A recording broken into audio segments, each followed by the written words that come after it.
What? Eh, What? Get up live.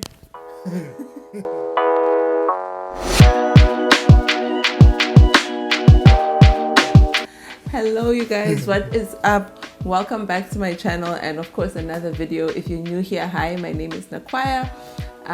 Hey, my name is Yom. Please, let's not jump over me real quick. I was getting to that. Okay, alright, sorry. No, introduce, you started. Let's go ahead. No, it's fine. You want to introduce yourself? No. Please. Hi, my name is Yom and I'm the co-anchor. He's not a co-anchor, guys. Yom is my husband actually, hey? Yeah, there's that. Yes. And okay, so the thing is that, as you guys can tell from the title of the video, we're going to be talking about some serious deep things, you know. I've done this video twice before, just reflecting on my past year and, you know, the year ahead. But now, Falcons, I'm no longer a single entity, no, a singular piece. I'm now part of an entity.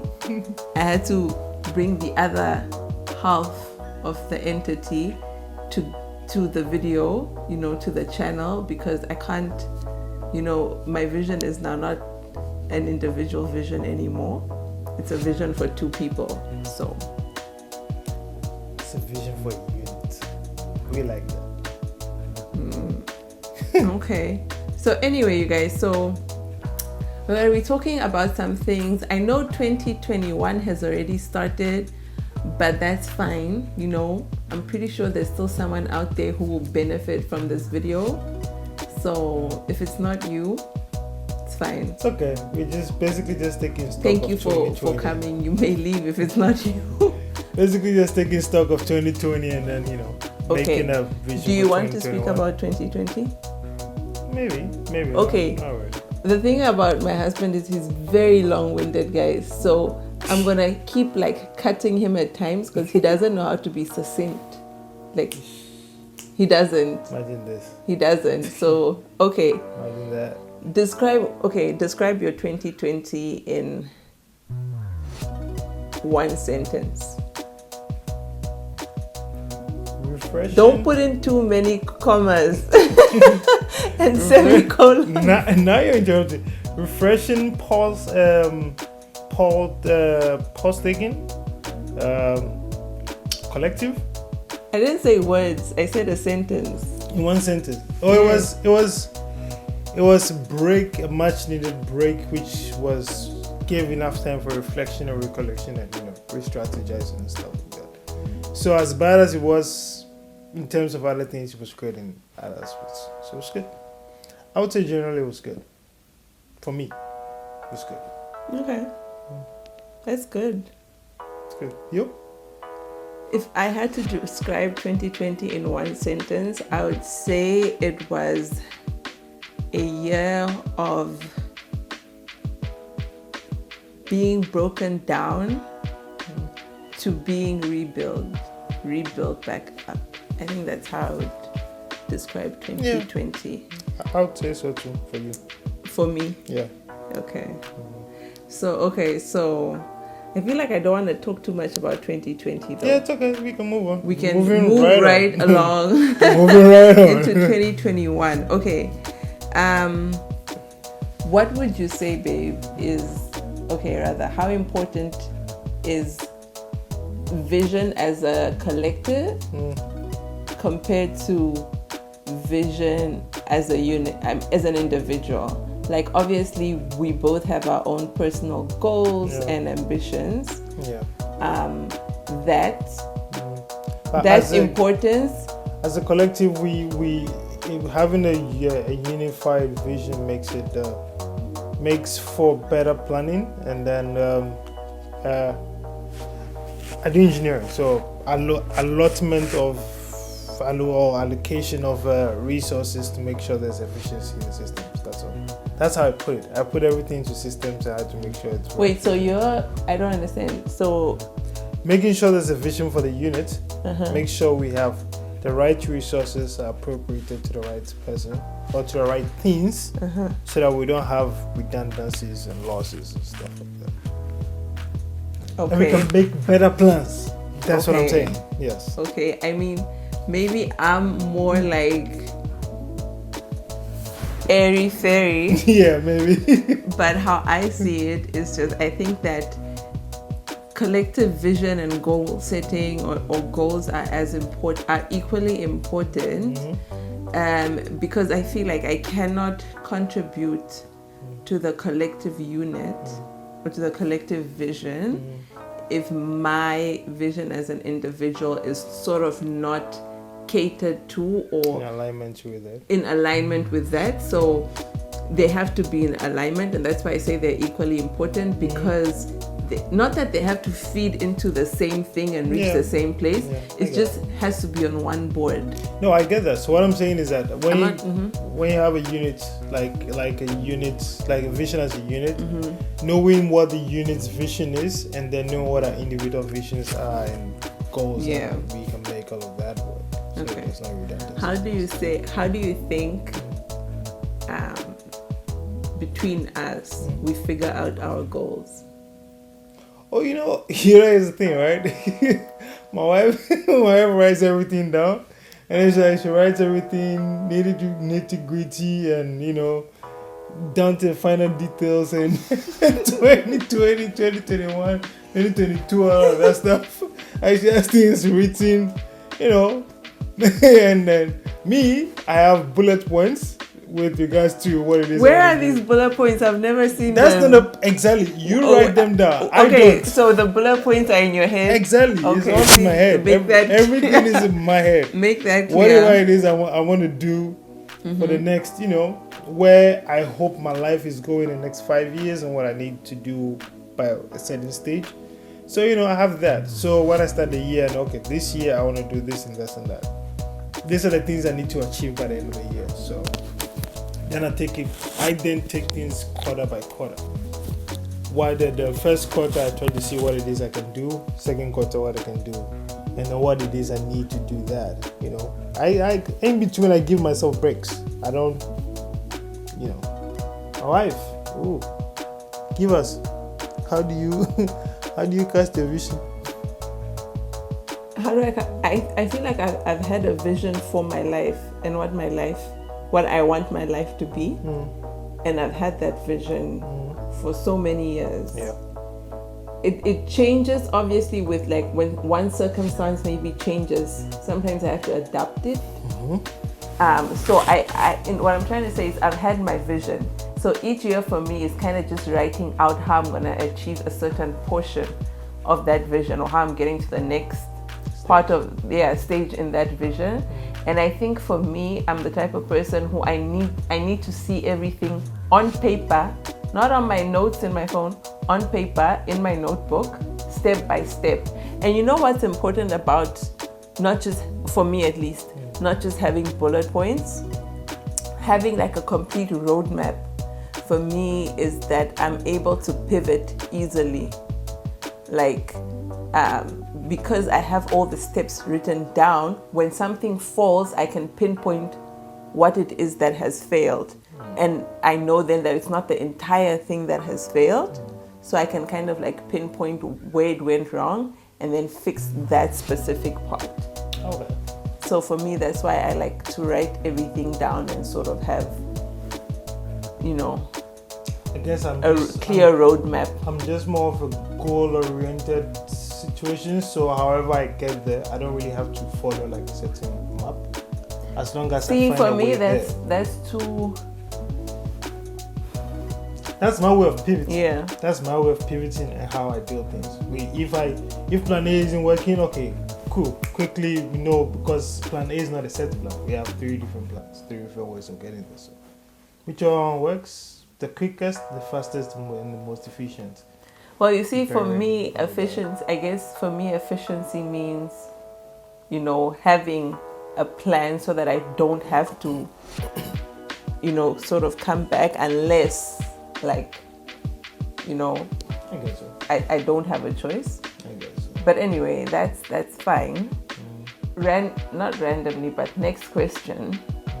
How does God fit into your plans as an individual, and then in terms of our family? Because we have family. Personally, it's like on an individual level. I just haven't gotten as far as I have in life. Like most of the time, I'm mostly grateful, but I'm also never one that is satisfied. So then I try to desire more. And as a person, I realize God made us for more. So I always desire for more. Not to be greedy, but to be better version of myself wherever I'm like to the highest potential I have. Because I feel like personally, I just feel like a lot of people waste their potentials because they're satisfied with where they are. But I'm not. Like I always feel like I can always do something. Yeah. So it's like what Pastor Jimmy Rollins said.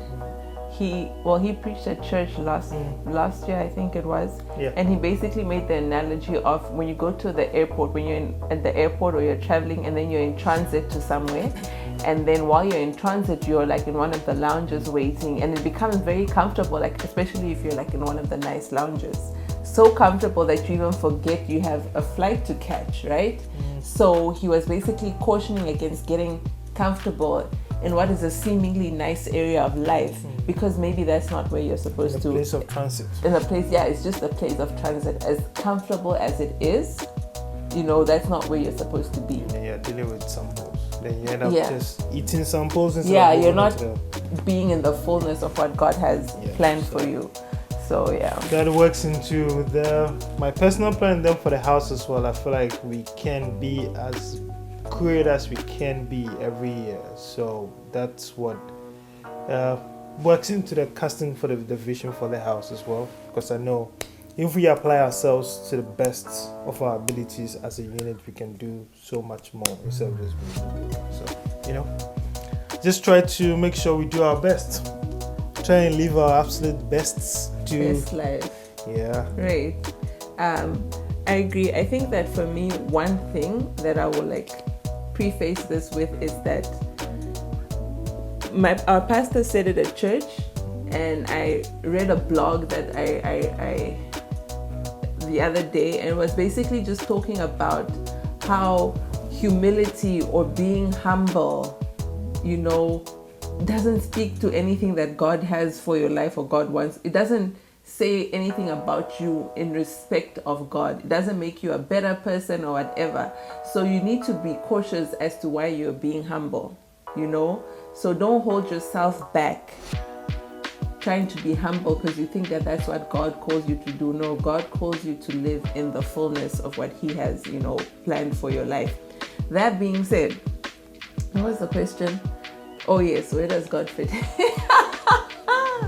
Okay, that being said, I think for me, like I said, I think I've always had this vision, and I'm the type of person, I always used to dream big. Yeah. I think not that I'm just more driven or anything than anyone. I'm actually just creative in that sense.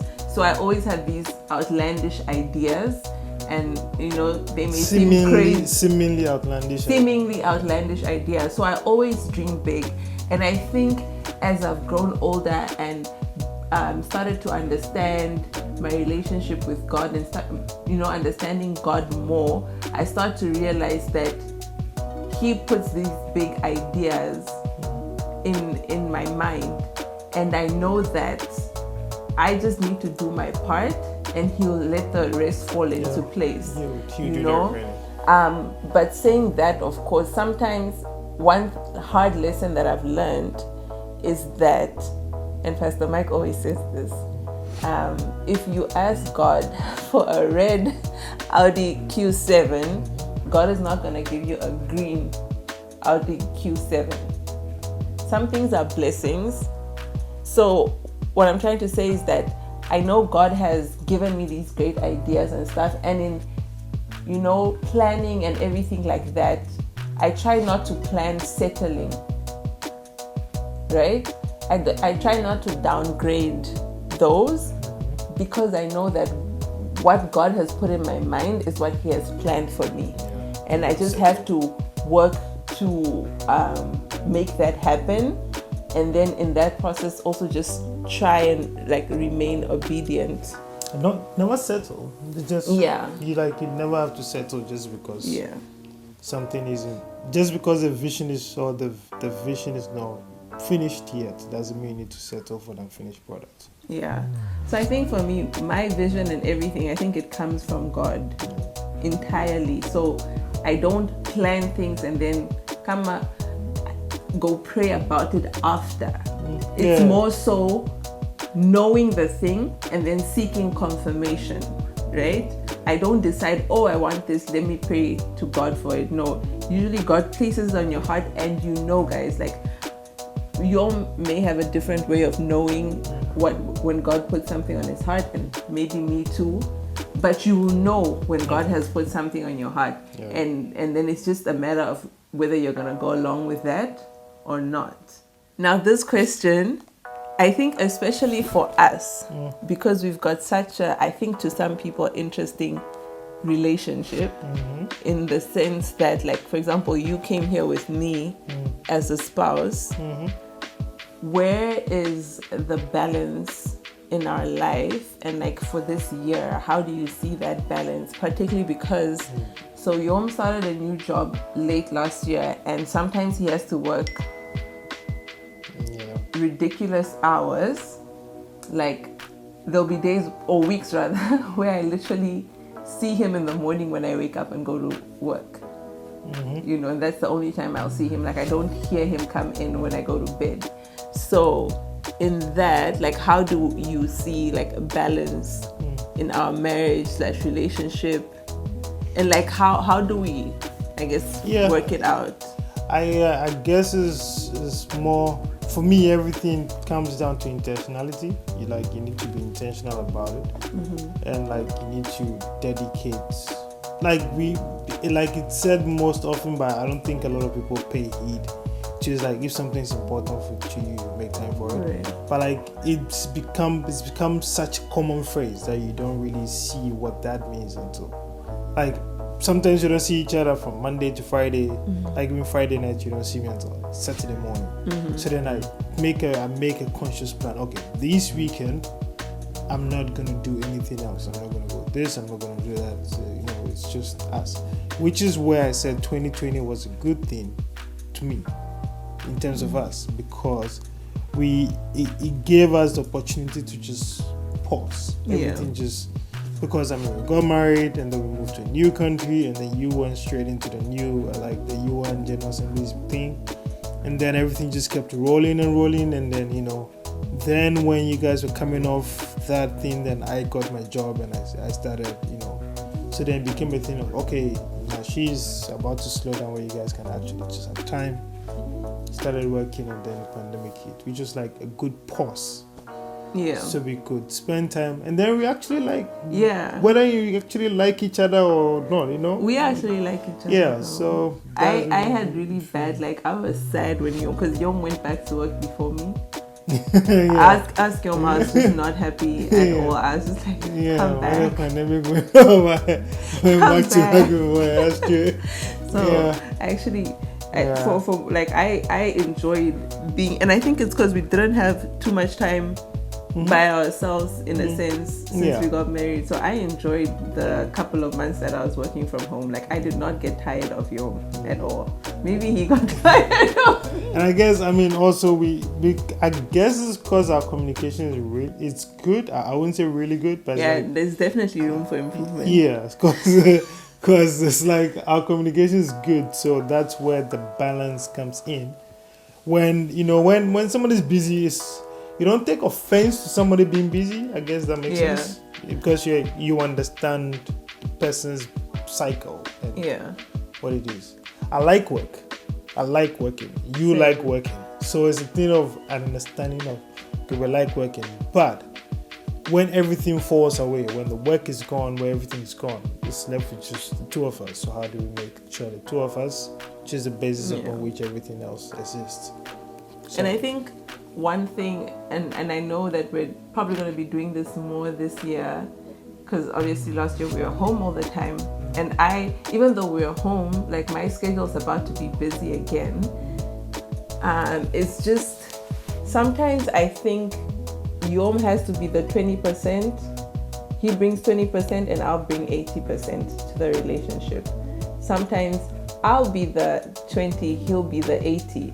So he'll pick up my slack, sort of. Yeah. And I think with last year, because Yom's, like I said, Yom's job was towards the end of the year. And I think what we learned from that is that going forward, there are going to be times where we are both 10%. Yeah.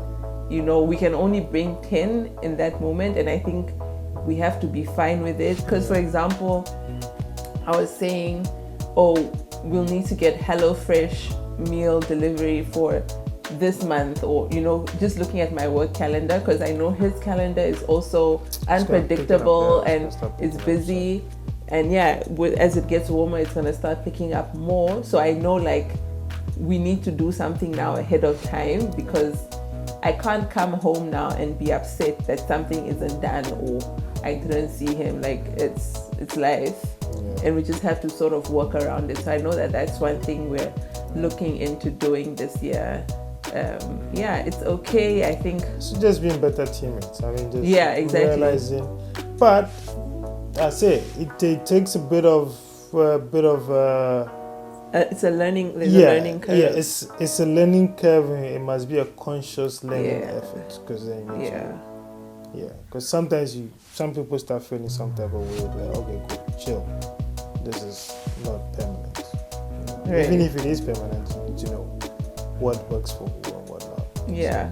And I think also it's okay to know that, and I think this is what a lot of people have problems with, and I think in our short year and a couple of months of marriage, one thing I've realized is that it's okay for one of us to sort of take the lead in certain areas, which is fine, because maybe I'm not interested, I couldn't care less, you know. So the other person is sort of the lead spouse in that area. And I think going into this year, I think we've set quite ambitious goals.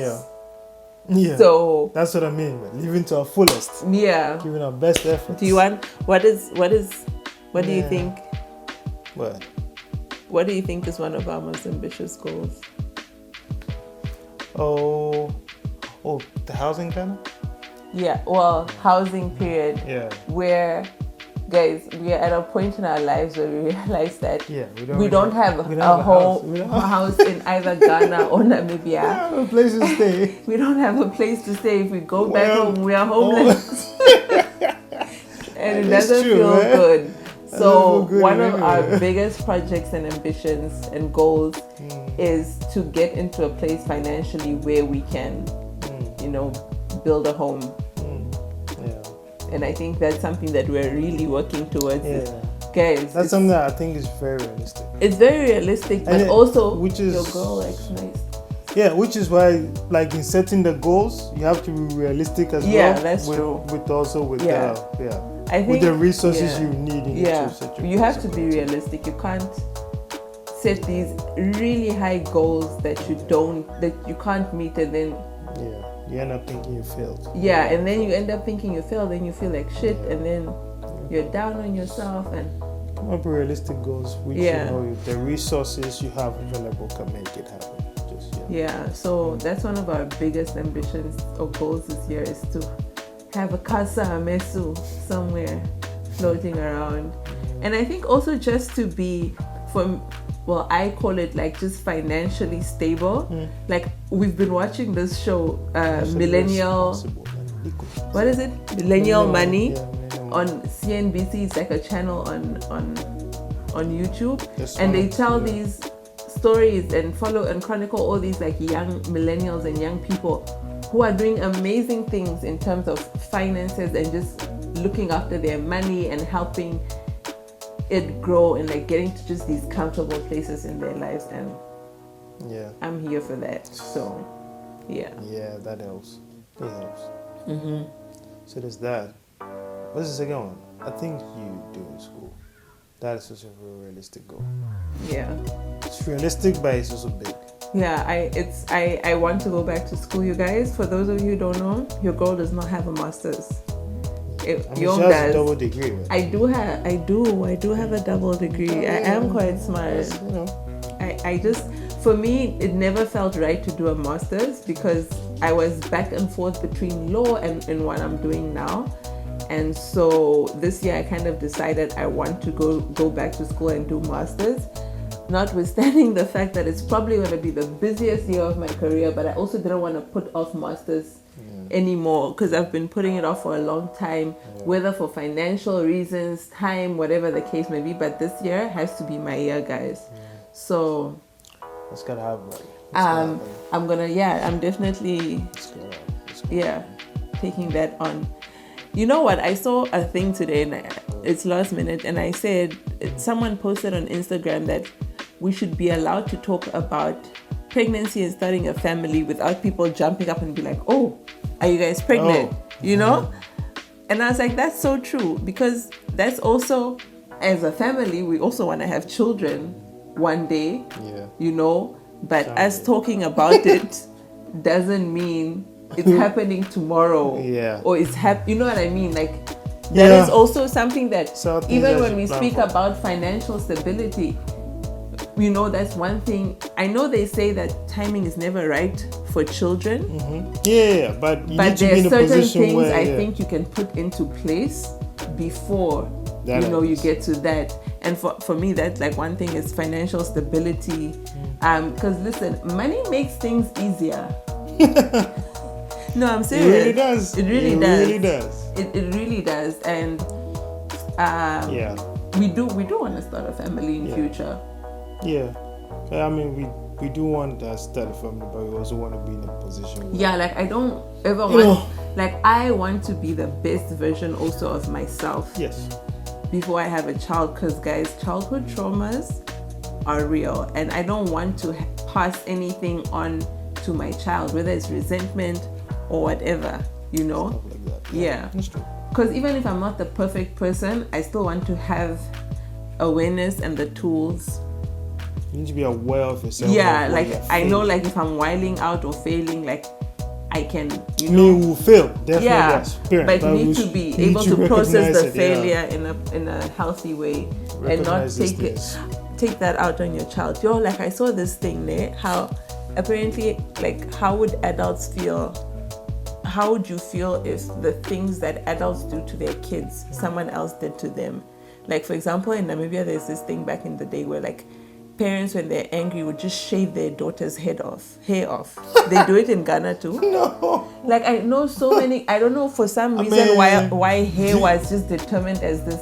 I guess like it's like a huge punishment. Like, they would literally cut girls' hair bald, babe. Then they would send their child to school. So someone said, like, imagine you're an adult. How would you feel if you did something wrong and someone said, cut your hair off? Because it's not just a punishment, because like that shit like messes with your self-esteem, confidence, like that's actually so traumatizing. Most of them cut their hair off when she was a kid, but I think it wasn't punishment. Yeah, I think it wasn't punishment, but it was also the thing that they thought it was becoming too distracting, because then the girls are focusing on their hair in school. Even that I don't agree with, but it was just things like that. Like, I think especially in the Black community / African, there are a lot of parenting things that we might see as normal, but guys, sometimes they're actually not. I'm whooping my kids. He says that now. Trust me, I'm the one who's going to be the disciplinarian. That's not true. Really? We'll see when they come eventually. Eventually, when they come. Zero discipline. When they come eventually. I'm going to be the bad cop. But yeah, so those are just a few of our thoughts and ideas going into 2021. I wanted to share those with you guys, because I think this video... Yeah, we definitely want to do a bit more traveling. You guys know we still haven't gone on a honeymoon. Yeah, right? And we still have our flight tickets. We do. But paid for it, everything. But anyway, Corona came. COVID. So we definitely want to go on our honeymoon and travel a lot more. I think. And no, Costa Rica doesn't count. Yeah, no, that was last year. Costa Rica is not. It wasn't even a honeymoon. It was just a trip. Yeah, it was just a trip. And I think, sort of, when you speak about traveling, I think also one of our goals this year is to sort of step back from everything more often, because I think that being in New York, one thing I realized that if you keep saying, oh, when I have how many days off, or you will never go anywhere or get away from anything. You literally have to create those pockets of time out, like punch out. You just have to, because nothing will ever align in this city. There's always something. If it's not a snowstorm, it's something. Today's a Super Bowl weekend and it's snowing. Which is crazy, because people still need to do their barbecues. So now how is it going to do that? So you always just have to find ways and other ways and like think out of the box to do things that you want to do. Nice, the camera stopped recording. But I was just saying that one thing we are definitely being intentional about as well is carving time out for ourselves and not waiting for a big holiday or an expensive holiday. A weekend away where we can pay $500, that's even expensive. That's fine too. A staycation in the city, like going to the Met Museum. I actually want to go to the museum because it's open. We haven't, I haven't been. I think you've been there. I've been. Yeah, I haven't been. And just find, I think we did a good job of it in the summer last year. We did. Became tiring after it became tiring, so I guess we have to balance it out more, but that's something I definitely want to do more, especially when you think of travel. It just does not have to be like a big trip, otherwise you'll never go anywhere. At least the jobs that we have, you'll never go anywhere. We'll never go anywhere if we keep chasing money. 2021 it started off a little bit rough, I'll be honest. I was a little what? What? Oh, you what? Yeah, because we came back on Saturday and then I went to work on Monday. Oh no, on Tuesday. Yeah, I didn't have that experience. Yeah, I was like, whoa, guys, come on, like, chill. Like, I'm used to easing myself into the year, So it took a bit of a time, but now I'm like, okay, I'm finding my feet. I'm like, okay, cool. I just wanted to survive January, just like find myself. Yeah, and we actually did that quite okay. We did, right? I was like, cool. Okay, I'm ready for this. Let's bring it on. So let's bring 2021 on. Yes, sir. Let's bring it on. We're ready for everything. We are not ready for everything, but we are prepared for anything that comes. Yeah. Because we never be ready, but we are prepared to take it on. Yeah. We are ready to react. Yeah. We are prepared to react. I know. Yeah. Scrap that. Yeah, we are not going to react to anything. We'll find another word for it. What's it better? To react? To act. We're ready to act. Yeah. We're taking action, guys. Yeah, we're not reacting to anything. Yes, I said to Yom and other people too, my word for 2021 is restoration. Guys, we are coming for everything. Whether it was taken, still not given yet to us yet. We're coming for it and we're gonna claim it, guys. We're claiming everything. I used the word. Yeah. So anyway, you guys, thank you guys so much for hanging out with us. Let us know how you're feeling about 2021. I know it's Feb, but it's fine. Trust me. The year has just begun. It's fine. I think some people are only now finding their feet in the year in any case. Trust. That's what we thought fine. last year, 2020. And then, exactly. Yeah. And then from between March and August felt like 2 years in there. So you're good, or we're good. So yeah, let me know what you guys think. Please make sure you're subscribed. Babe, tell them to subscribe to my channel. Please subscribe to the channel. Please. Thank you. Please. Don't just watch it. Come on, man. What's wrong with these people? 60% of you guys. 60% of you guys don't subscribe. That is a very wrong number. Come on. Just make it 40. Thank you. Or 30. Yeah. Let's half that, please. Thank you. Yeah. Just subscribe right now. We'll catch you later. Peace.